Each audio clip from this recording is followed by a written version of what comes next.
ಯಾಕೋಬನು ಬರೆದಿರುವಂತ ಪತ್ರಿಕೆ 4ನೇ ಅಧ್ಯಾಯ 13ನೇ ವಚನದಿಂದ 17ನೇ ವಚನದವರೆಗೂ ನಾವು ಓದಿಕೊಂಡು ಇದರಲ್ಲಿದ್ದಂತ ವಿಷಯಗಳನ್ನು ದೇವರ ಆತ್ಮನ ಪ್ರೇರೇಪಣದೊಂದಿಗೆ ನಾವು ಆಲೋಚನೆ ಮಾಡೋಣ. 4ನೇ ಅಧ್ಯಾಯ 13ನೇ ವಚನದಿಂದ ನಾನೇ ಓದ್ತಾ ಇದ್ದೇನೆ, ನೀವು ಗಮನವಿಟ್ಟು ನಿಮ್ಮ ಬೈಬಲ್ಗಳನ್ನು ನೋಡಬೇಕಾಗಿ ಕೇಳಿಕೊಳ್ಳುತ್ತೇನೆ. ಈ ಹೊತ್ತು ಇಲ್ಲವೇ ನಾಳೆ ನಾವು ಇಂಥ ಪಟ್ಟಣಕ್ಕೆ ಹೋಗಿ ಅಲ್ಲಿ 1 ವರ್ಷವಿದ್ದು ವ್ಯಾಪಾರವನ್ನು ಮಾಡಿ ಲಾಭವನ್ನು ಸಂಪಾದಿಸುತ್ತೇವೆ ಅನ್ನುವವರೇ ಕೇಳಿರಿ. ನಾಳೆ ಏನಾಗುವುದು ನಿಮಗೆ ತಿಳಿಯದು. ನಿಮ್ಮ ಜೀವಮಾನವು ಎಂಥದ್ದು? ನೀವು ಸ್ವಲ್ಪ ಹೊತ್ತು ಕಾಣಿಸಿಕೊಂಡು ಆಮೇಲೆ ಕಾಣದೆ ಹೋಗುವ ಹಬಿಯಂತಿರುತ್ತೀರಿ. ಆದದ್ದರಿಂದ ನೀವು ಅಂತ ಮಾತನ್ನು ಬಿಟ್ಟು ದೇವರ ಚಿತ್ತವಾದರೆ ನಾವು ಬದುಕಿ ಈ ಕೆಲಸವನ್ನಾಗಲಿ ಆ ಕೆಲಸವನ್ನಾಗಲಿ ಮಾಡುವೆವು ಎಂದು ಹೇಳಬೇಕು. ಹೀಗೆ ಹೇಳದೆ ನೀವು ಅಹಂಭಾವದಿಂದ ಹೊಗಳಿಕೊಳ್ಳುತ್ತೀರಿ. ಅಂತ ಹೊಗಳಿಕೆಯೆಲ್ಲ ಕೆಟ್ಟದ್ದೇ. ಹೀಗಿರುವುದರಿಂದ ಒಳ್ಳೆಯದನ್ನು ಮಾಡಬೇಕೆಂದು ತಿಳಿದು ಅದನ್ನು ಮಾಡದೆ ಇರುವವನು ಒಳಗಾಗಿದ್ದಾನೆ. ದೇವರ ಈ ವಾಕ್ಯಗಳನ್ನು ನಮ್ಮೆಲ್ಲರಿಗಾಗಿ ಆತನು ಆಶೀರ್ವದಿಸಿ ತನ್ನ ಆತ್ಮನ ಮೂಲಕ ನಮ್ಮೆಲ್ಲರಿಗೆ ಅನುಗ್ರಹಿಸಲಿ. ಪ್ರಿಯರೇ, ನಾವು ಯಾಕೋಬನ ಪತ್ರಿಕೆಯಿಂದ ಕೆಲವೊಂದು ವಾರಗಳಿಂದ ನಾವು ಕೇಳಿಸಿಕೊಳ್ಳುತ್ತಾ ಬರ್ತಾ ಇದ್ದೇವೆ. ಈಗಾಗಲೇ 4ನೇ ಅಧ್ಯಾಯ ನಾವು ಅನೇಕ ವಿಷಯಗಳನ್ನು ನಾವು ಕೇಳಿಸಿಕೊಂಡಿದ್ದೇವೆ ಮತ್ತು ಅದನ್ನು ರಿವಿಷನ್ ಮಾಡ್ಲಿಕ್ಕೆ ನಾನು ಹೋಗುವುದಿಲ್ಲ. 13ನೇ ವಚನದಿಂದ 14ನೇ ವಚನದವರೆಗೂ ಅವ್ರಿಗಿರುವಂತ ಮತ್ತೊಂದು ಸಮಸ್ಯೆಗೆ ಆತನ ಪರಿಷ್ಕಾರವನ್ನು ಆತನು ಬರೀತಾ ಇರುವಂತ ನಾವು ವಾಕ್ಯದಲ್ಲಿ ಗಮನಿಸ್ತೇವೆ. ಮೊದಲು ಅವರ ಸಂಬಂಧಗಳ ಮಧ್ಯದಲ್ಲಿ ಸಮಸ್ಯೆಗಳು ಉಂಟು, ಅದಕ್ಕೆ ಪರಿಷ್ಕಾರವನ್ನು ಬರೆದಿದ್ದಾನೆ. 2, ಲೋಕದ ಸ್ನೇಹದ ಮೂಲಕವಾಗಿ ಅವ್ರಿಗುಂಟಾಗುವಂತ ಸಮಸ್ಯೆಗಳು, ಅದಕ್ಕೆ ಪರಿಷ್ಕಾರವನ್ನು ಬರೆದಿದ್ದಾನೆ. 3, ದೇವರ ಸಾನ್ನಿಧ್ಯವನ್ನು ಬಿಟ್ಟು ಹೋಗುವುದರಿಂದ ಸಮಸ್ಯೆಗಳು, ಅದಕ್ಕೆ ಪರಿಷ್ಕಾರವನ್ನು ಬರೆದಿದ್ದಾನೆ. 4, ಸಹೋದರರ ಮಧ್ಯದಲ್ಲಿ ಸಂಭಾಷಣೆ ಮೂಲಕವಾಗಿ ಉಂಟಾಗುವಂತ ಸಮಸ್ಯೆಗಳು, ಅದಕ್ಕೆ ಪರಿಷ್ಕಾರದ ಬಗ್ಗೆ ಬರೆದಿದ್ದಾನೆ. ಈಗ 5ನೇ ಭಾಗ 13ನೇ ವಚನದಿಂದ 17ನೇ ವಚನದವರೆಗೂ ಅವರು ಸಂಪಾದಿಸುವಂತ ಸಂಪಾದನೆಯಲ್ಲಿ ಉಂಟಾಗುವಂತ ಸಮಸ್ಯೆಗಳು, ಅದಕ್ಕೆ ಪರಿಷ್ಕಾರವನ್ನು ಯಾಕೋಬನು ಇಲ್ಲಿ ಬರೀತಾ ಇದ್ದಾನೆ. ಸಂಪಾದನೆ ಮೂಲಕವಾಗಿ ಉಂಟಾಗುವಂತ ಸಮಸ್ಯೆಗಳು, ಅದರ ಒಂದು ಪರಿಷ್ಕಾರ. ಅದಕ್ಕಾಗಿ ಇದನ್ನು ನಾನು ಪ್ರಾರಂಭಿಸಿದ್ದೆ 2 ವಾರಗಳ ಹಿಂದೆ. ಮಧ್ಯದಲ್ಲಿ 1 ವಾರ ಕ್ರಿಸ್ಮಸ್ ಸಂದೇಶವನ್ನು ಕೊಡಬೇಕಾಯಿತು ಮತ್ತು ನಿನ್ನೆ ದಿನದಲ್ಲಿ ಸಂದೇಶವನ್ನು ಕೊಡ್ಲಿಕ್ಕೆ ಆಗಲಿಲ್ಲ. ಅದಕ್ಕಾಗಿ 2 ವಾರದ ಹಿಂದೆ ಈ ವಾಕ್ಯವನ್ನು ನಾವು ಓದಿ ಅದರ ಪರಿಚಯ ಮಾತುಗಳನ್ನು ನಾವು ಕೇಳಿಸಿಕೊಂಡಿದ್ದೇವೆ. ಏನು ಪರಿಚಯ ಅಂದ್ರೆ, ಅದರಲ್ಲಿ ಮುಖ್ಯವಾದಂತ ಒಂದು ವಾಕ್ಯ, ಮುಖ್ಯವಾದಂತ ಒಂದು ಸಂದೇಶ ಏನಂತಂದ್ರೆ, ನಾವು ಯಾವುದೇ ಪ್ರಾಂತದಲ್ಲಿದ್ದರೂ, ಯಾವುದೇ ಕೆಲಸವನ್ನು ಮಾಡ್ತಾ ಇದ್ದರೂ, ಯಾವುದೇ ಪ್ರಯತ್ನದಲ್ಲಿದ್ದರೂ ನಮ್ಮ ಜೀವನದಲ್ಲಿ ಕರ್ತನು ಇಲ್ಲದಿದ್ದರೆ ಅದು ಅಷ್ಟು ಆಶೀರ್ವಾದಕರವಾಗಿ ಇರುವುದಿಲ್ಲ ಅಂತೇಳಿ. ಸಂಪಾದಿಸುವುದಕ್ಕೆ ಬೈಬಲ್ ವ್ಯತಿರೇಕವಲ್ಲ. ಪ್ರತಿಯೊಬ್ಬರು ಕೆಲಸ ಮಾಡಲೇಬೇಕು. ಕೆಲಸ ಮಾಡದವನು ಊಟ ಮಾಡಬಾರದಂತೇಳಿ ವಾಕ್ಯವು ಕೂಡ ಬೋಧಿಸ್ತಾ ಇದೆ.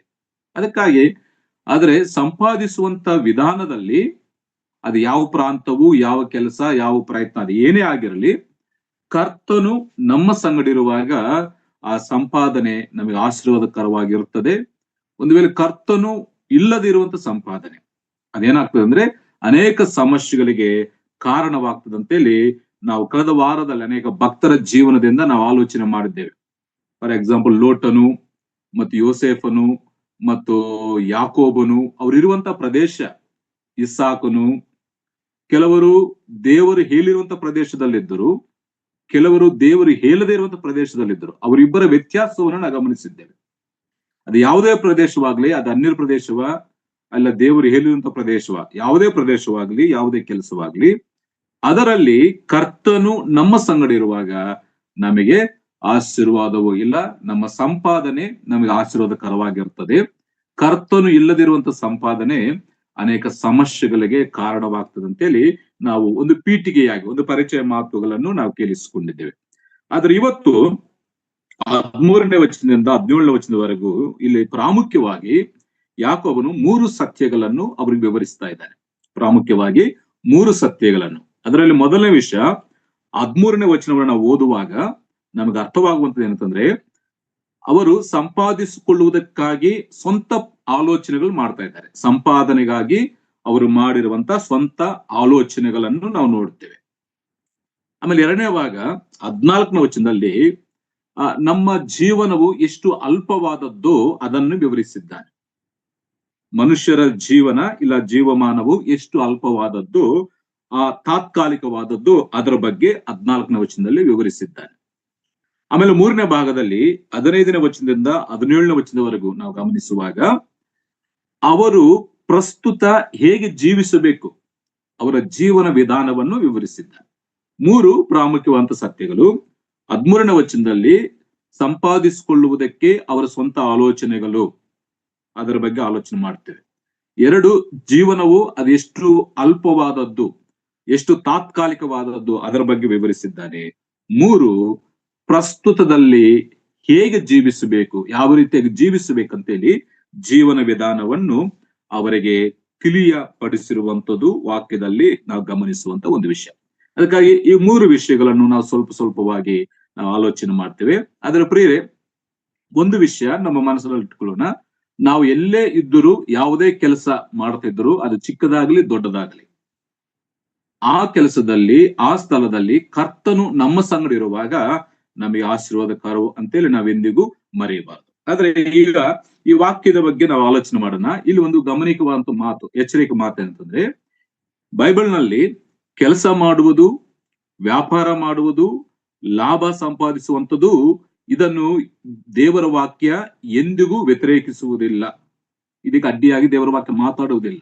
ಬದಲಾಗಿ ದೇವರ ವಾಕ್ಯ ಅಂತ ನಾವು ಕೆಲಸ ಮಾಡಬೇಕು, ನಾವು ಚೆನ್ನಾಗಿ ಜೀವಿಸಬೇಕು, ಒಳ್ಳೆ ವ್ಯಾಪಾರ ಮಾಡಬೇಕು ಅಂತೇಳಿ ದೇವರ ವಾಕ್ಯ ಎಚ್ಚರಿಕೆ ಕೊಡ್ತದೆ.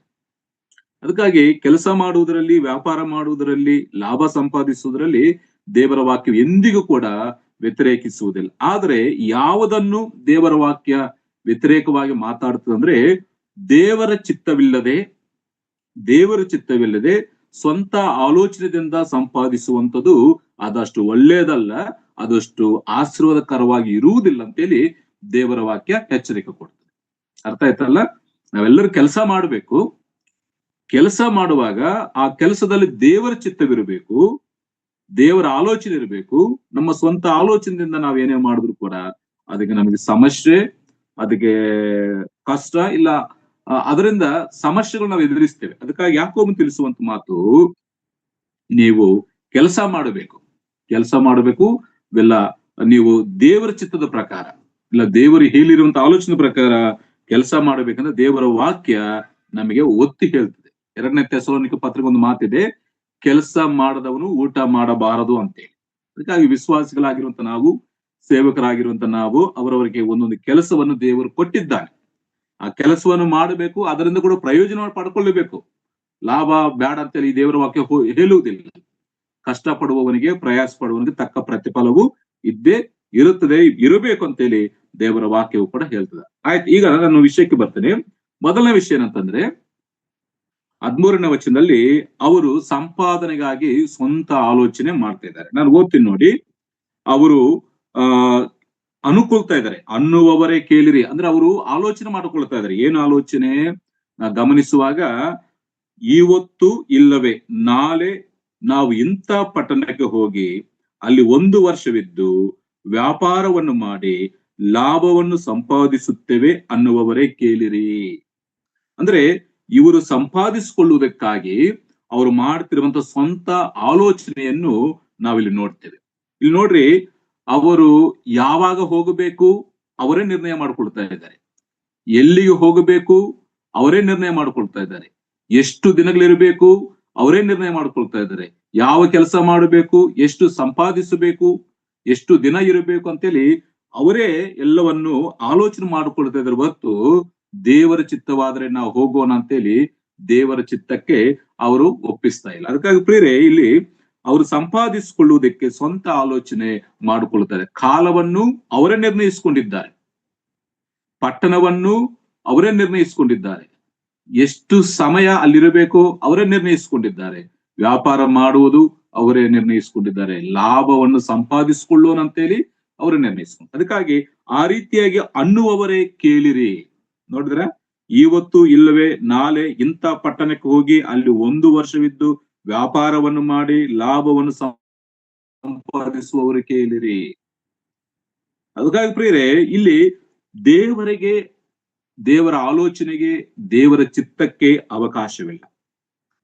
ದೇವರ ಚಿತ್ತವಾದ್ರೆ ನಾವು ಹೋಗೋಣ, ದೇವರ ಚಿತ್ತವಾದ್ರೆ ಅಲ್ಲಿ ಮಾಡೋಣ, ಇದು ದೇವರ ಆಲೋಚನೆ ಇದೆಯೋ ಇಲ್ವೋ ಅಂತೇಳಿ ದೇವರ ಹತ್ರ ಯಾವ ವಿಚಾರಣೆ ಮಾಡದೆ ಅವರು ಸ್ವಂತವಾಗಿ ಆಲೋಚನೆ ಮಾಡ್ತಾ ಇರುವಂತದ್ದು ವಾಕ್ಯ ಭಾಗದಲ್ಲಿ ಗಮನಿಸ್ತೇವೆ. ಪ್ರಿಯರೇ, ಒಬ್ಬ ವ್ಯಕ್ತಿ ಜೀವನದಲ್ಲಿ ಮುಂದೆ ಹೋಗಬೇಕಾದ್ರೆ ಮುಂದೆ ಆಲೋಚನೆ ಇರಬೇಕು.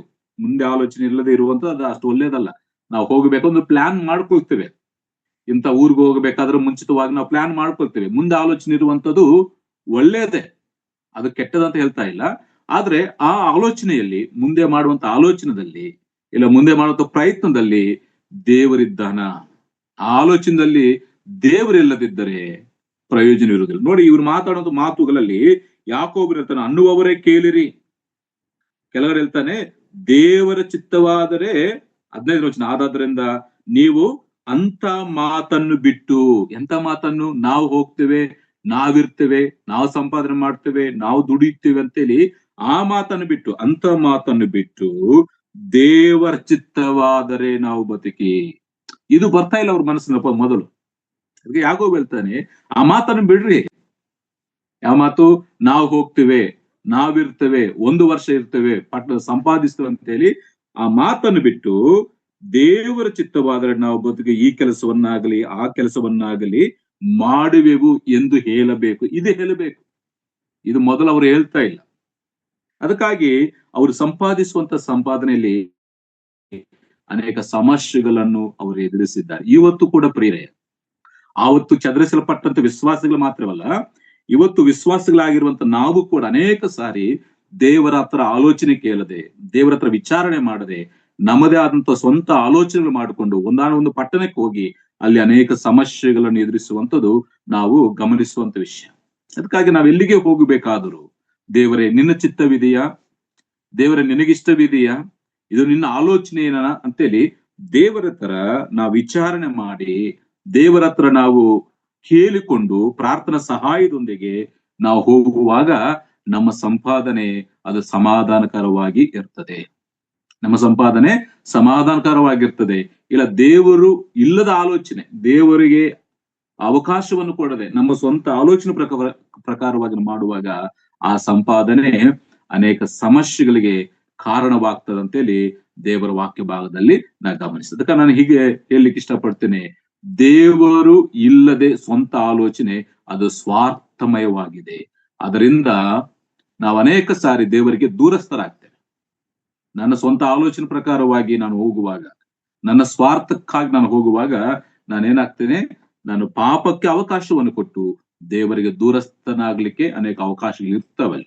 ಅದಕ್ಕಾಗಿ ಅಂತ ಮಾತನ್ನು ಬಿಟ್ಟು, ಆ ಸ್ವಂತ ಆಲೋಚನೆಗಳು ಬಿಟ್ಟು ನಾವು ದೇವರ ಚಿತ್ತವಾದರೆ ಇದು ಮಾಡೋಣ, ದೇವರ ಚಿತ್ತವಾದ್ರೆ ಇಲ್ಲಿ ಹೋಗೋಣ, ದೇವರ ಚಿತ್ತವಾದ್ರೆ ಈ ಕೆಲಸ ಮಾಡೋಣ, ಇಷ್ಟು ದಿನಗಳು ಇರೋಣ ಅಂತೇಳಿ ದೇವರ ಚಿತ್ತಕ್ಕೆ ನಾವು ಒಪ್ಪಿಸುವಾಗ ಅದರಲ್ಲಿ ನಾವು ಸಮಾಧಾನವನ್ನು ಅನುಭವಿಸ್ಲಿಕ್ಕೆ ಸಾಧ್ಯ. ನಮ್ಮ ಸಂಪಾದನೆಯಲ್ಲಿ ನಾವು ತೃಪ್ತಿಯಾಗಿ ಜೀವನ ಮಾಡ್ಲಿಕ್ಕೆ ಸಾಧ್ಯವಾಗ್ತದೆ. ಇಲ್ಲಾಂದ್ರೆ ಅದರಿಂದ ಸಮಸ್ಯೆ. ದೇವರಿಲ್ಲದಿರುವಂತ ಸಂಪಾದನೆ, ದೇವರ ಆಲೋಚನೆ ಇಲ್ಲದಿರುವಂತ ಸಂಪಾದನೆ ಅನೇಕ ಸಮಸ್ಯೆಗಳಿಗೆ ಕಾರಣವಾಗ್ತದೆ ಅಂತೇಳಿ ವಾಕ್ಯ ಭಾಗದಿಂದ ನಾವು ಗಮನಿಸ್ತೇವೆ. ಒಂದು ಮಾತು ನಾವು ಓದಿಕೊಳ್ಳೋಣ ನೋಡಿ. ಆದಿಕಾಂಡ ಪುಸ್ತಕ 11ನೇ ಅಧ್ಯಾಯ, ಆದಿಕಾಂಡ ಪುಸ್ತಕ 11ನೇ ಅಧ್ಯಾಯ 1ನೇ ವಚನ ಓದ್ತೀನಿ. ಲೋಕದವರೆಲ್ಲರಿಗೂ ಒಂದೇ ಭಾಷೆ ಇತ್ತು, ಭಾಷಾ ಭೇದವೇನು ಇರಲಿಲ್ಲ. ಅವರು ಪೂರ್ವ ದಿಕ್ಕಿಗೆ ಮುಂದೆ ಮುಂದೆ ಪ್ರಯಾಣ ಮಾಡುತ್ತಿರುವಾಗ ಶಿನಾರ್ ದೇಶದಲ್ಲಿ ಬಯಲು ಸೀಮೆ ಸಿಕ್ಕಲು ಅಲ್ಲಿ ವಾಸ ಮಾಡಿಕೊಂಡು ತಮ್ಮೊಳಗೆ ಬನ್ನಿ ಒಳ್ಳೊಳ್ಳೆ ಸುಟ್ಟ ಇಟ್ಟಿಗೆಗಳನ್ನು ಮಾಡೋಣ, ಒಂದು ಪಟ್ಟಣವನ್ನು ಆಕಾಶವನ್ನು ಮುಟ್ಟುವ ಗೋಪುರವನ್ನು ಕಟ್ಟಿ ದೊಡ್ಡ ಹೆಸರನ್ನು ಪಡೆಯೋಣ. ಹೀಗೆ ಮಾಡಿದರೆ ಭೂಮಿಯ ಮೇಲೆಲ್ಲ ಚದುರಿರುವುದಕ್ಕೆ ಆಸ್ಪದವಾಗುವುದಿಲ್ಲ ಅಂದುಕೊಂಡರು. ಇಲ್ಲಿ ಜಲಪ್ರಳಯವಾದ ಮೇಲೆ ಜನರು ವಿಸ್ತರಿಸಿ ಅವರು ಮುಂದೆ ಮುಂದೆ ಪ್ರಯಾಣ ಮಾಡ್ತಾ ಇದ್ರು. ಒಂದೇ ಭಾಷೆ ಇತ್ತು, ಭಾಷಾ ಭೇದ ಭಾವ ಇರ್ಲಿಲ್ಲ. ಅವರೆಲ್ಲರೂ ಕೂಡ ಮುಂದೆ ಮುಂದೆ ಪ್ರಯಾಣ ಮಾಡುತ್ತಾ ಒಂದು ಶಿನಾರ್ ಪ್ರದೇಶಕ್ಕೆ ಬಂದು, ಒಂದು ಬಯಲು ಸೀಮೆ ಅವ್ರು ಸಿಕ್ಕಿದೆ. ಆ ಭೂಮಿ ಸಂಚರಿಸಿ ಹೋಗ್ತಾ ಇದ್ದಾಗ ಅಲ್ಲಿ ದೇವರು ಕೊಟ್ಟಂತ ಆಲೋಚನೆ, ದೇವರು ಕೊಟ್ಟಂತ ನಿರ್ಣಯವೇನು, ನೀವು ಭೂಲೋಕದಲ್ಲಿ ಚದರಿಸಲ್ಪಟ್ಟು ನೀವೇನು ಭೂಲೋಕವನ್ನು ತುಂಬಿಸಿರಿ, ಭೂಲೋಕ ಎಲ್ಲ ಕಡೆ ನೀವು ವಿಸ್ತರಿಸಬೇಕು, ಎಲ್ಲ ಕಡೆ ನೀವು ವಾಸ ಮಾಡಬೇಕಂತ ಹೇಳಿ ದೇವರ ಚಿತ್ತ. ಆದ್ರೆ ಇವರು ಮುಂದೆ ಮುಂದೆ ಪ್ರಯಾಣ ಮಾಡುತ್ತಾ ಒಂದು ಶಿನಾರ್ ದೇಶದಲ್ಲಿ ಬಯಲು ಸೀಮೆ ಸಿಕ್ಕಲು ಅಲ್ಲೇ ವಾಸ ಮಾಡಿಕೊಂಡು ಒಂದೇ ಸ್ಥಳದಲ್ಲಿ ಇರಬೇಕಂದ್ರೆ ದೇವರ ಚಿತ್ತವಿಲ್ಲ. ಅವರು ಚದರಿಸಲ್ಪಡಬೇಕು, ಅವರು ಅನೇಕ ಸ್ಥಳಗಳಲ್ಲಿ ವಿಸ್ತರಿಸಬೇಕಂದ್ರೆ ದೇವರ ಚಿತ್ತ. ಆದ್ರೆ ಇವರೇನ್ ಮಾಡ್ತಾ ಇದ್ದಾರೆ, ನಾವು ಅಲ್ಲೇ ವಾಸ ಮಾಡ್ಕೊಂಡು ತಮ್ಮ ತಮ್ಮೊಳಗೆ ಮಾತಾಡ್ಕೊಳ್ತಾ ಇದ್ದಾರೆ. ಬನ್ನಿ, ಎಲ್ಲಿಗೆ ಹೋಗ್ಬೇಕಂತ ಅವಶ್ಯಕತೆ ಇಲ್ಲ, ನಾವ್ ಇಲ್ಲೇ ಇದ್ದು ಬಿಡೋಣ, ಇಲ್ಲಿ ಚೆನ್ನಾಗಿದೆ, ಒಳ್ಳೊಳ್ಳೆ ಸುಟ್ಟ ಇಟಿಕೆಗಳನ್ನು ಮಾಡೋಣ, ಒಂದು ಪಟ್ಟಣವನ್ನು, ಆಕಾಶವನ್ನು ಮುಟ್ಟುವ ಗೋಪುರವನ್ನು ಕಟ್ಟು, ದೊಡ್ಡ ಹೆಸರನ್ನು ಪಡೆಯೋಣ. ನಾನು ಇಲ್ಲಿ ಹೇಳಿಕ್ಕೆ ಇಷ್ಟಪಟ್ಟಿದ್ದು, ದೇವರ ಚಿತ್ತಕ್ಕೆ ವ್ಯತಿರೇಕವಾಗಿ ಇವರು ಮಾಡುವಂತ ಪ್ರಯತ್ನ. ದೇವರ ಚಿತ್ತವೇನು, ನೀವು ಭೂಲೋಕವನ್ನೆಲ್ಲ ನೀವು ತುಂಬಲ್ಪಡಬೇಕು, ಭೂಲೋಕದಲ್ಲಿ ನೀವು ಪಾಲಿಸಬೇಕು, ನೀವೆಲ್ಲ ಕಡೆ ಚದರಿಸಲ್ಪಟ್ಟು ನೀವು ಪಾಲಿಸಬೇಕಂದ್ರೆ ದೇವರ ಚಿತ್ತ. ಆದ್ರೆ ಇವ್ರೇನ್ ಮಾಡ್ತಾ ಇದಾರೆ, ಇಲ್ಲೇ ಇದ್ಬಿಡೋಣ, ಇಲ್ಲೂ ಚೆನ್ನಾಗಿದೆ ಅಂತ ಹೇಳಿ ಒಳ್ಳೊಳ್ಳೆ ಸುಟ್ಟುಟಿಗೆಲ್ಲ ಮಾಡ್ಕೊಂಡು ದೊಡ್ಡ ಪಟ್ಟಣವನ್ನು, ಆಕಾಶವನ್ನು ಮುಟ್ಟುವ ಗೋಪುರವನ್ನು ಕಟ್ಟು ದೊಡ್ಡ ಹೆಸರನ್ನು ಪಡೆಯೋಣ, ಹೆಸರನ್ನು ಸಂಪಾದಿಸ್ಕೊಳ್ಳು ಅಂತೇಳಿ ಅವ್ರು ಮಾಡುವಂತ ಹೀಗೆ ಮಾಡುದ್ರೆ ಅಲ್ಲ, ಹೀಗೆ ಮಾಡಿದ್ರೆ ಭೂಮಿಯಲ್ಲೆಲ್ಲ ಚದುರುವುದಕ್ಕೆ ಆಸ್ಪದವಿರುವುದಿಲ್ಲ. ಯಾಕೆ ಚದುರು ಹೋಗ್ಬೇಕು, ದೇವರ ಚಿತ್ತ ನೀವು ಚದುರು ಹೋಗ್ಬೇಕು ಅಂತೇಳಿ.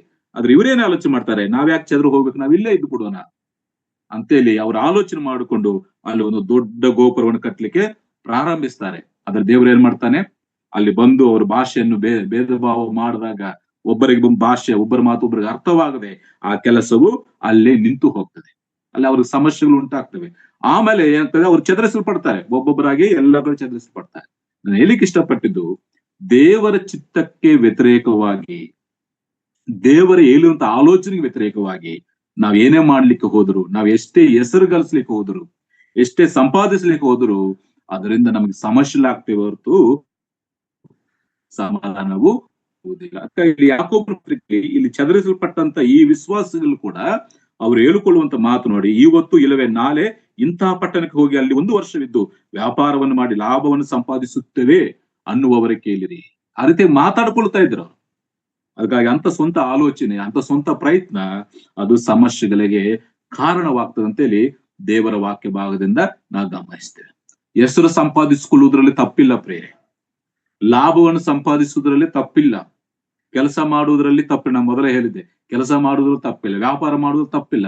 ಆದ್ರೆ ಮಾಡುವಂತ ಕೆಲಸದಲ್ಲಿ ದೇವರ ಚಿತ್ತವಿದೆಯಾ, ದೇವರ ಆಲೋಚನೆ ಇದೆಯಾ, ದೇವರು ಇದಕ್ಕೆ ಇಷ್ಟಪಡ್ತಾ ಇದ್ದಾನ ಅಂತೇಳಿ ನಾವು ಪರೀಕ್ಷಿಸಿಕೊಂಡು ದೇವರ ಚಿತ್ತಾನುಸಾರವಾಗಿ ಜೀವಿಸಬೇಕು, ಮಾಡಬೇಕಂತೇಳಿ ಈ ವಾಕ್ಯ ಭಾಗದ ಒಂದು ಸಾರಾಂಶ ಇದಾಗಿದೆ. ಅದಕ್ಕಾಗಿ ನಾವು ಕೂಡ ಅಂತ್ಯ ದಿನಗಳಲ್ಲಿ ಜೀವಿಸ್ತಾ ಇದ್ದೇವೆ. ಯೇಸು ಕ್ರಿಸ್ತನ ಬರೋಣದ ಸಮಯದಲ್ಲಿ ಜೀವಿಸ್ತಾ ಇದ್ದೇವೆ. ನಾವು ಮಾಡುವಂತ ಕೆಲಸ ಕಾರ್ಯಗಳಲ್ಲಿ, ನಾವು ಮಾಡುವಂತ ಸೇವಾ ಕಾರ್ಯಕ್ರಮಗಳಲ್ಲಿ, ನಾವು ಹೋಗುವಂತ ಸ್ಥಳಗಳಿಗೆ ಮೊದಲು ದೇವರ ಹತ್ರ ವಿಚಾರಣೆ ಮಾಡಿ, ದೇವರೇ ನಿನ್ನ ಚಿತ್ತವಿದೆಯಾ, ನಿನಗಿಷ್ಟವಿದೆಯಾ, ಇದು ನಿನ್ನ ಆಲೋಚನೆ ಪ್ರಕಾರವಾಗಿ ನಡೀತಾ ಇದೆ ಅಂತೇಳಿ ಆತನಿಗೆ ಒಪ್ಪಿಸಿ ನಾವು ಮಾಡುವಾಗ, ನಾವು ಹೋಗುವಾಗ ನಮಗೆ ಸಮಾಧಾನ ಸಿಗ್ತದೆ.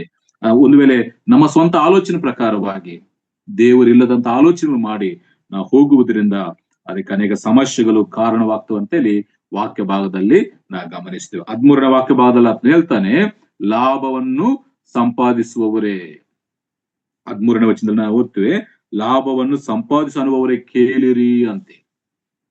ಅಂದ್ರೆ ಅವರ ಮನಸ್ಸು ಯಾವ್ದ್ರ ಮೇಲೆ, ಲಾಭವನ್ನು ಸಂಪಾದಿಸಿಕೊಳ್ಳೋಣ, ನಾವು ಜಲ್ದಿ ಏನು ಆಸ್ತಿವಂತರಾಗೋಣ, ಹೆಸರನ್ನು ಪಡೆಯೋಣ ಅಂತ ಹೇಳಿ ವಾಕ್ಯದಲ್ಲಿ ಗಮನಿಸ್ತೇವೆ. 1 ತಿಮೋಥನ ಪತ್ರಿಕೆ 6ನೇ ಅಧ್ಯಾಯ 8, 9, 10 ವಚನ ಗಮನಿಸುವಾಗ ಹಣವಂತರಾಗಲಿಕ್ಕೆ ಆಶೆ ಪಡುವಂತವರು ಅನೇಕ ಹಿಂಸೆಗಳಲ್ಲಿ ಬೀಳ್ತಾರೆ. ನೋಡೋಣ, ವಾಕ್ಯ ಓದೋಣ ನೋಡಿ. 1ನೇ ತಿಮೋಥನ ಬರೆದ ಪತ್ರಿಕೆ, ತಿಮೋಥನ ಬರೆದ 1ನೇ ಪತ್ರಿಕೆ 6ನೇ ಅಧ್ಯಾಯದಲ್ಲಿ ಆ ಮಾತು ಓದ್ತೇವೆ. ಆ ರೀತಿಯಾಗಿ ಆಲೋಚನೆ ಮಾಡುವಂಥದ್ದು ಅದೆಷ್ಟು ಕಷ್ಟಕರವಾಗಿದೆ ಅಂತೇಳಿ. 9ನೇ ವಚನ, 6:9 ಐಶ್ವರ್ಯವಂತರಾಗಬೇಕೆಂದು ಮನಸ್ಸು ಮಾಡುವವರು ದುಷ್ಪ್ರೇರಣೆ ಎಂಬ ಉರುಳಿನಲ್ಲಿ ಸಿಕ್ಕಿಕೊಂಡು ಬುದ್ಧಿ ವಿರುದ್ಧವಾಗಿಯೂ ಹಾನಿಕರವಾಗಿಯೂ ಇರುವ ಅನೇಕ ಆಶೆಗಳಲ್ಲಿ ಬೀಳುತ್ತಾರೆ. ಇಂಥ ಆಶೆಗಳು ಮನುಷ್ಯರನ್ನು ಸಂಹಾರ ನಾಶನದಲ್ಲಿ ಮುಳುಗಿಸುತ್ತವೆ. ಲಾಭವನ್ನು ಸಂಪಾದಿಸುವವರು ಕೇಳ್ರಿ, ಹಣವಂತರಾಗಬೇಕು, ಐಶ್ವರ್ಯವಂತರಾಗಬೇಕಂತ ಹೇಳಿ ಆಶೆ ಪಡುವವರಿಗೆ ಕೇಳ್ರಿ, ನೀವು ದುಷ್ಪ್ರೇರಣೆ ಉರುಳಿನಲ್ಲಿ ಸಿಕ್ಕಿಕೊಂಡು ಬುದ್ಧಿ ವಿರುದ್ಧವಾಗಿ ಹಾನಿಕರವಾದಂತ ಕಾರ್ಯಗಳಲ್ಲಿ, ಅನೇಕ ಆಶೆಗಳಲ್ಲಿ ಬೀಳುವಂಥದ್ದು ಅವೇನ್ ಮಾಡ್ತವೆ? ಸಂಹಾರ ನಾಶನದಲ್ಲಿ ಮುಳುಗಿಸ್ತವೆ. ಅದಕ್ಕಾಗಿ 10ನೇ ವಚನದಲ್ಲಿ ಕೂಡ ಓದ್ತೀವಲ್ಲ, ಹಣದಾಶೆ ಸಕಲ ವಿಧವಾದ ಕೆಟ್ಟತನಕ್ಕೆ ಮೂಲವಾಗಿದೆ. ಕೆಲವರು ಅದಕ್ಕಾಗಿ ಆತುರಪಟ್ಟು ಅದರಿಂದ ಕ್ರಿಸ್ತ ನಂಬಿಕೆಯನ್ನು ಬಿಟ್ಟು ಅಲೆದಾಡಿ ಅನೇಕ ವೇದನೆಗಳಿಂದ ತಮ್ಮನ್ನು ತಿಳಿಸಿಕೊಳ್ತಾರೆ. ನಾನು ಹೇಳಿಕ್ಕೆ ಇಷ್ಟಪಟ್ಟಿದ್ದು, ಲಾಭವು ಸಂಪಾದಿಸಬೇಕು, ಒಳ್ಳೇದೇ, ಕೆಲಸ ಒಳ್ಳೇದೇ, ಆದ್ರೆ ದೇವರು ಇಲ್ಲದಂತ ಸಂಪಾದನೆ, ದೇವರ ಆಲೋಚನೆ ಸಂಪಾದನೆ ನಾವು ಮಾಡುವುದು ಅಷ್ಟು ಸಮಾಧಾನಕರವಾಗಿರುವುದಿಲ್ಲ. ದೇವರು ಎಂದಿಗೂ ಕೂಡ ನಾವು ಭಿಕ್ಷುಕರಾಗಿರ್ಬೇಕಂತ ಬಯಸುವುದಿಲ್ಲ. ಉನ್ನತವಾದ ಸ್ಥಿತಿಯಲ್ಲಿ ಇರಬೇಕು. ಆದ್ರೆ ಆ ವಿಧಾನ, ನಾವು ಮಾಡುವಂತ ವಿಧಾನ, ನಾವು ಹೋಗುವಂತ ವಿಧಾನದಲ್ಲಿ ನಮ್ಮ ಕರ್ತನು ನಮ್ಮ ಸಂಗಡ ಇರಬೇಕು. ಅದು ಚಿಕ್ಕದಾಗಲಿ ದೊಡ್ಡದಾಗಲಿ. ನಾವು ಕಲಸಾರ ಹೇಳಿದ್ದೆ, ಯೋಸೇಫನು ದಾಸನಾಗಿದ್ದ ಆ ಮನೆಯಲ್ಲಿ, ಯಾಕೋಬನು ಕುರಿಗಳನ್ನ ಮೇಯಿಸ್ತಿದ್ದ.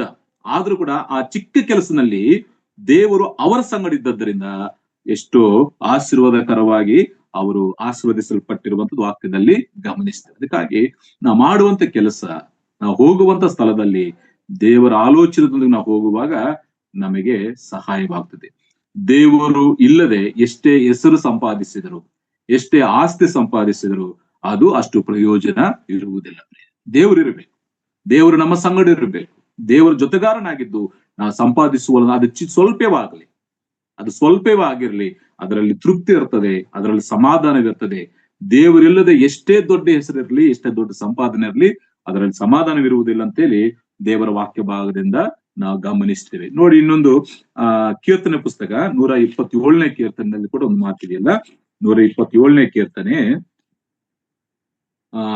2ನೇ ವಚನದಲ್ಲಿ, ಬೆಳಗಾಗುವುದಕ್ಕಿಂತ ಮುಂಚೆ ಏಳುವವರೇ, ಒತ್ತು ಮೀರಿ ಮಲಗುವವರೇ, ನೀವು ಆಹಾರಕ್ಕಾಗಿ ಇಷ್ಟು ಕಷ್ಟ ಪಡುವುದು ವ್ಯರ್ಥ. ನೋಡಿದ್ರ, ಬೆಳಗಾಗೋಕ್ಕಿಂತ ಮುಂಚೆ ಅಂದ್ರೆ ಬೆಳಗಿನ ಜಾವದಲ್ಲೇ 4 ಗಂಟೆಗೆ 3 ಗಂಟೆಗೆ ಎದ್ದು ಹೇಳುವವರೇ ಅಂತ ಅರ್ಥ. ಬೆಳಗಾಕ್ಕಿಂತ ಮುಂಚೆ ಹೇಳುವವರೇ, ಒತ್ತು ಮೀರಿ ಮಲಗು ಅಂದ್ರೆ 10 ಗಂಟೆ 11 ಗಂಟೆಗೂ ದುಡಿತಿದ್ದಾರೆ. ಬೆಳಗಿನ ಜಾವ 3 ಗಂಟೆಯಿಂದ ಇಲ್ಲ 4 ಗಂಟೆಯಿಂದ ಸಂಜೆ ರಾತ್ರಿ 10 ಗಂಟೆವರೆಗೂ ದುಡಿಯುವವರೇ, ನೀವು ಆಹಾರಕ್ಕಾಗಿ ಇಷ್ಟು ಕಷ್ಟಪಡುವುದು ವ್ಯರ್ಥ. ಆತನು ಅದನ್ನು ತನ್ನ ಪ್ರಿಯರಿಗೆ ನಿದ್ರೆಯಲ್ಲಿಯೂ ಕೊಡ್ತಾನೆ. ಇಷ್ಟು ಕಷ್ಟಪಡ್ಬೇಕಂತ ಅವಶ್ಯಕತೆ ಇಲ್ಲ. ದೇವರು ನಿಮ್ಮ ಸಂಗಡ ಇರಬೇಕು. ನನ್ನ ಸ್ವಂತ ಪ್ರಯತ್ನದಿಂದ ಬೆಳಗ್ಗೆಯಿಂದ ಸಾಯಂಕಾಲದವರೆಗೂ ನಾವು ದುಡಿದು ಅದರಲ್ಲಿ ತೃಪ್ತಿ ಇಲ್ಲದೆ, ಆಶೀರ್ವಾದವಿಲ್ಲದೆ ನಾವು ಎಷ್ಟೇ ದುಡಿದ್ರು ಕೂಡ ಅದು ಪ್ರಯೋಜನ. ತನ್ನ ಮಕ್ಕಳಿಗೆ, ತನ್ನ ಪ್ರಿಯರಿಗೆ ನಿದ್ರೆಯಲ್ಲಿ ಕೂಡ ಆತನ ಆಹಾರ ಕೊಡುವಂತ ದೇವರಾಗಿದೆ. ಅದಕ್ಕಾಗಿ ನಾವು ದೇವರಿಗೆ ಒಪ್ಪಿಸಬೇಕು. ನಮ್ಮ ಪ್ರಯತ್ನ, ನಮ್ಮ ಕೆಲಸ, ನಮ್ಮ ಆಲೋಚನೆ, ನಮ್ಮ ಸಂಪಾದನೆ ಎಲ್ಲವೂ ಕೂಡ ನಾವು ದೇವರಿಗೆ ಒಪ್ಪಿಸುವಾಗ ದೇವರು ಏನ್ ಮಾಡ್ತಾನೆ?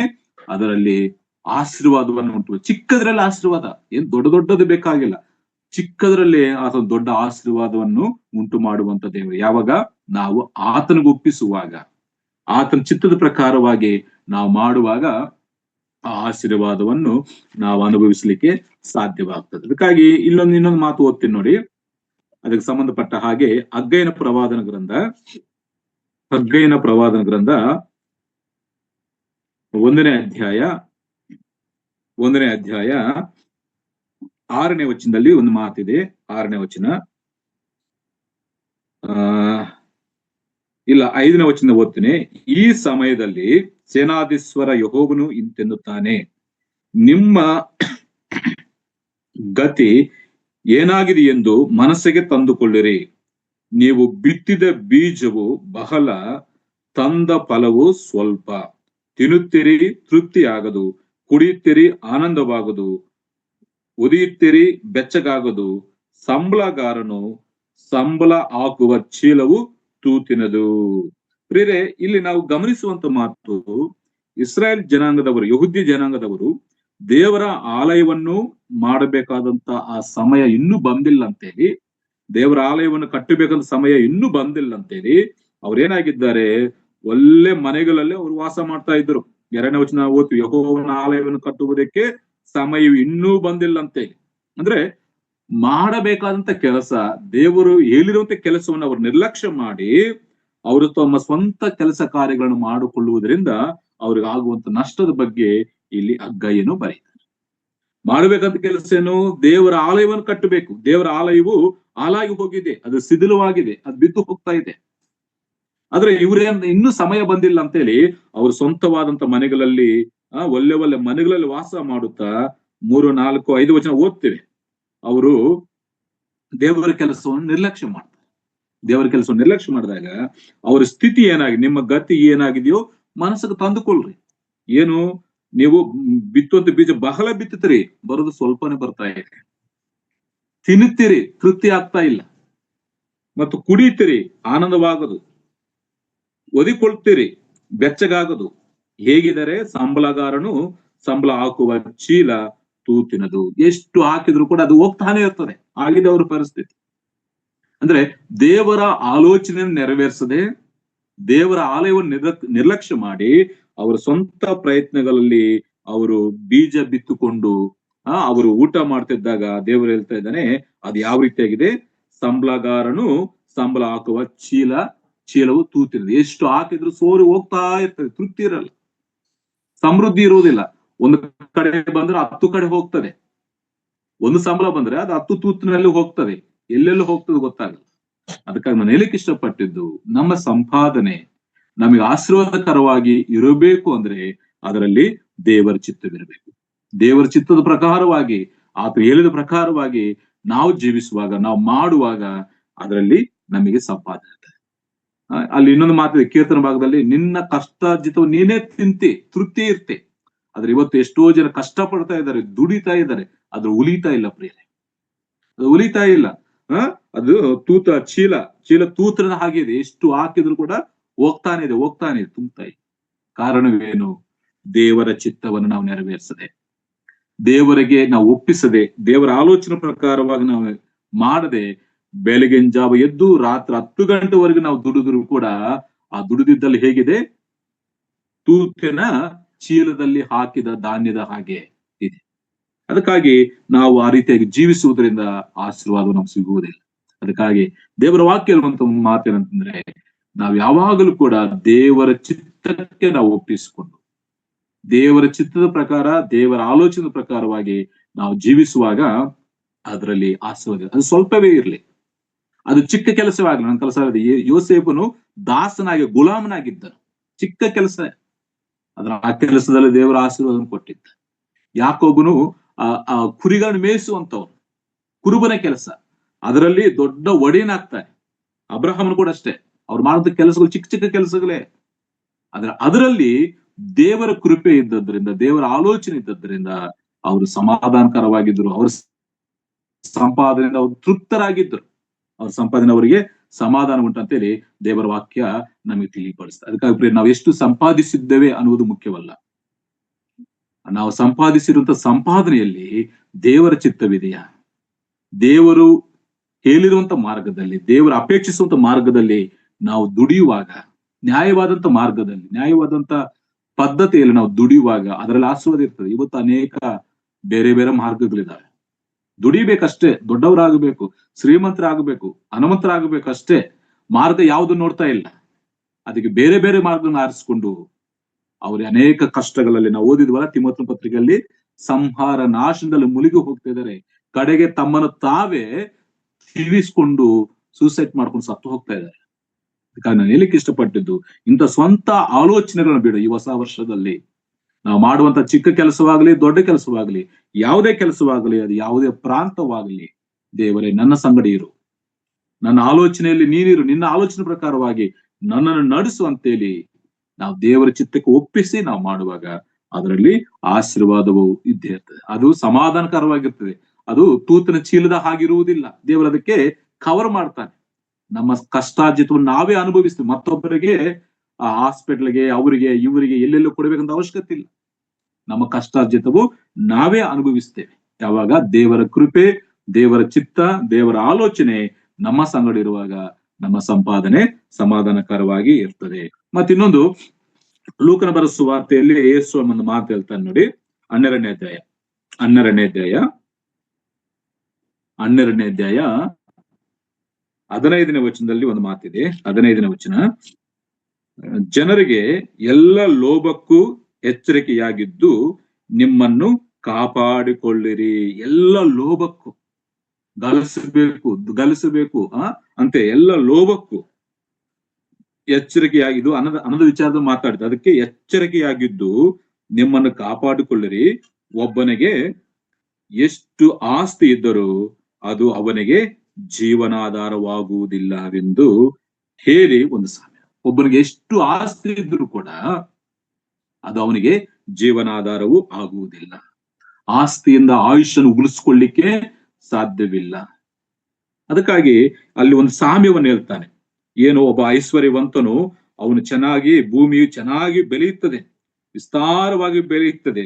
ಅವನೇನ್ ಮಾಡ್ತಾನೆ ನೋಡಿ, 17, ಆಗ ಅವನು ತನ್ನೊಳಗೆ ನಾನೇನು ಮಾಡಲಿ, ನನ್ನ ಬೆಲೆಯನ್ನು ತುಂಬಿಡುವುದಕ್ಕೆ ನನಗೆ ಸ್ಥಳವಿಲ್ಲವಲ್ಲ ಎಂದು ಆಲೋಚಿಸಿ ಒಂದು ಕೆಲಸ ಮಾಡುತ್ತೇನೆ, ನನ್ನ ಖನಿಜಗಳನ್ನು ಕೀಲಿಸಿ ಅವುಗಳಿಗಿಂತ ದೊಡ್ಡ ಖನಿಜಗಳನ್ನು ಕಟ್ಟಿಸುವೆನು.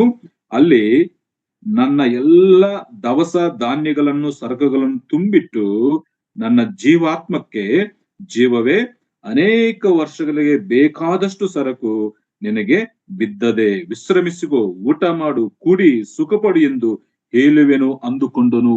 ಒಂದು ಸಾಮ್ಯದಲ್ಲಿ ಒಬ್ಬ ಐಶ್ವರ್ಯವಂತನ ಭೂಮಿ ಚೆನ್ನಾಗಿ ಬೆಳೆದಿದೆ. ಆಗ ಅವನ ಮನಸ್ಸಿನಲ್ಲಿ ತನ್ನಲ್ಲಿ ತಾನು ಆಲೋಚನೆ ಮಾಡ್ಕೊಳ್ತಾನೆ. ದೇವರ ಪ್ರಸಕ್ತಿ, ಅಯ್ಯೋ ದೇವರು ಕೊಟ್ಟಿದ್ದಾನೆ, ಇದನ್ನು ಏನು ಮಾಡಬೇಕು ದೇವರ ಅಂತ ಹೇಳಿ ದೇವರ ಹತ್ರ ಕೇಳಿರೋಂತ ಒಂದು ಪ್ರಸಕ್ತೇ ಇಲ್ಲ.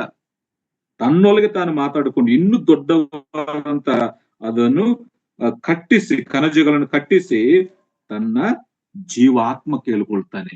ಜೀವಾತ್ಮವೇ, ನಿನಗೆ ಅನೇಕ ವರ್ಷಗಳಿಗೆ ಬೇಕಾದಷ್ಟು ಸರಕು ಬಿದ್ದಿದೆ, ವಿಶ್ರಮಿಸುವ, ಊಟ ಮಾಡು, ಕುಡಿ, ಸುಖಪಡಿ ಎಂದು ಹೇಳುವನು. ಆದರೆ ದೇವರು ಅವನಿಗೆ, ಬುದ್ಧಿಹೀನ ನೀನು, ಈ ಹೊತ್ತು ರಾತ್ರಿ ನಿನ್ನ ಪ್ರಾಣವನ್ನು ನಿನ್ನ ಕಡೆಯಿಂದ ಕೀಳುವರು, ಆಗ ನೀನು ಸಿದ್ಧ ಮಾಡಿಟ್ಟಿರುವುದು ಯಾರಿಗಾಗುವುದು ಎಂದು ಹೇಳಿದನು.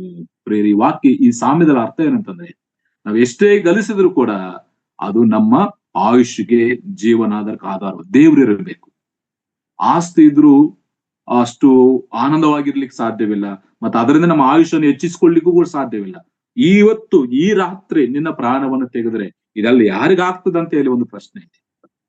ಅದಕ್ಕಾಗಿ ಪ್ರಿಯರೇ, ನಾವು ಮಾಡುವಂತ ಪ್ರತಿಯೊಂದು ಸಂಪಾದನೆಯಲ್ಲಿ ದೇವರ ಚಿತ್ರದಿರ್ಬೇಕು. ಕೆಳಗಡೆ 21ನೇ ವಚನ ಒಂದು ಮಾತಿದೆ, ತನಗೋಸ್ಕರ ದ್ರವ್ಯವನ್ನಿಟ್ಟುಕೊಂಡು ದೇವರ ವಿಷಯಗಳಲ್ಲಿ ಐಶ್ವರ್ಯವಂತನಾಗದಿರುವವನು ಅವನಂತೆ ಇದ್ದಾನೆ. ಇಲ್ಲಿ ನಾವು ಗಮನಿಸ್ತ, ತನಗೋಸ್ಕರ ದ್ರವ್ಯವನ್ನಿಟ್ಟುಕೊಂಡು ದೇವರ ವಿಷಯದಲ್ಲಿ ಐಶ್ವರ್ಯವಂತನಾಗದಿರುವವನು. ಅಂದ್ರೆ ವಾಕ್ಯನ ನಾವು ದೇವರ ವಿಷಯದಲ್ಲಿ ಐಶ್ವರ್ಯವಂತರಾಗಿರ್ಬೇಕು.